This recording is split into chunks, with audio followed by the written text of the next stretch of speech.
Hello, everybody. My name is Dratnos, and welcome to, I believe this is pronounced Nymue, is what people were saying in my chat. Either that or I've been brutally trolled. Nymue, I don't know. Your guess is as good as mine as to how this boss is pronounced.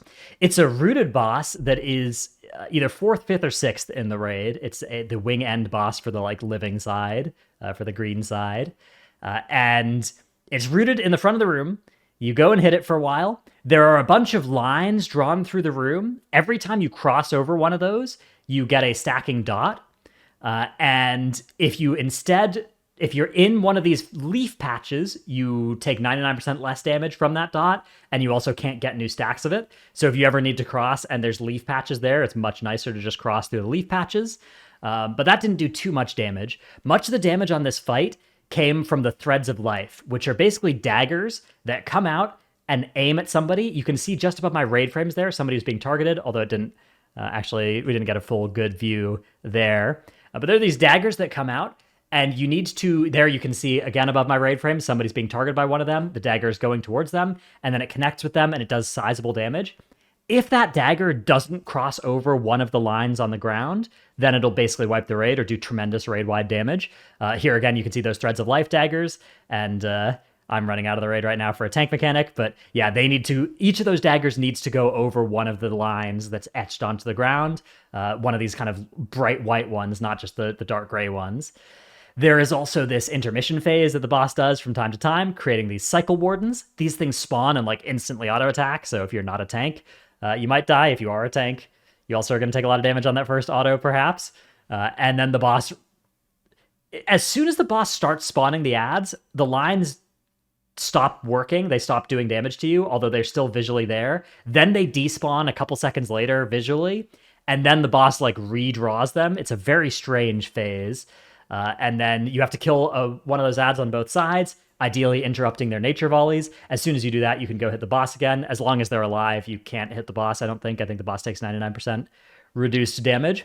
And then you get back here, and you're just doing this main phase where you're making sure that you're having each of those daggers go over one of the lines, or more of the lines. There's also this tank mechanic where the boss puts a debuff on the tank, and then 12 seconds later, the tank will explode for raid-wide damage and create a large patch of leaves. So you could, again, use these leaves to walk over some lines.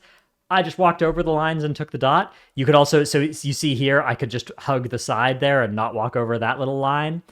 In Melee, it's actually, a lot of the lines kind of end before they get to the boss, so you can just walk into the boss's model and avoid having to cross over any of the lines.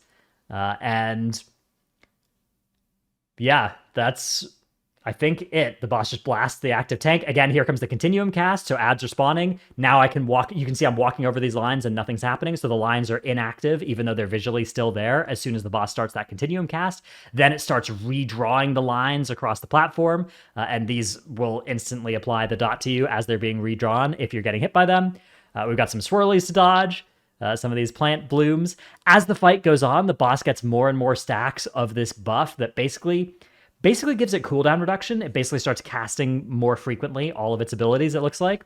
The intermission we thought would be based on energy, but it just started doing it at 80 energy as well, so maybe the cooldown reduction was applying to the intermission cast as well. I'm not 100% sure on how that functioned either. But yeah, you just kind of kill the ads, and then you walk back and you hit the boss, and you make sure... The way that you wipe on this, which we wiped this several times as we were testing it, is a dagger doesn't go over a line. And I think towards the end of this pull, which I'm going to skip ahead a little bit now because I don't think there's too much more besides the rinse and repeat here. But towards the end of this pull, yeah, okay. One of these daggers is going to connect somebody without crossing a line. And there you can see on the raid frames. Look at that. We'll do a little instant replay. Here comes one of those daggers, and it's not going over a line, and it's going to land on its target, and bang. Bunch of raid-wide instant damage, and it applies a dot to the raid in that case as well. So that killed 3 people, and it almost killed more. We were able to stabilize, but that was the main way we were wiping, was if 2 of those happened, it was over in our testing. But this time the boss is low enough, everybody was safe enough that we were able to kill regardless. That was, I'm not going to try pronouncing it again, the Weaver of the Cycle. Again, wing end boss, so you could fight this as early as 4th or as late as 6th in the raid. Hope you've enjoyed this video. More links in the description if you want to see a playlist with all of the other videos of the other bosses we've tested so far. Mythic testing begins next week as well. Those will be on this channel too. Thanks for watching, and I'll see you in the next one. Bye.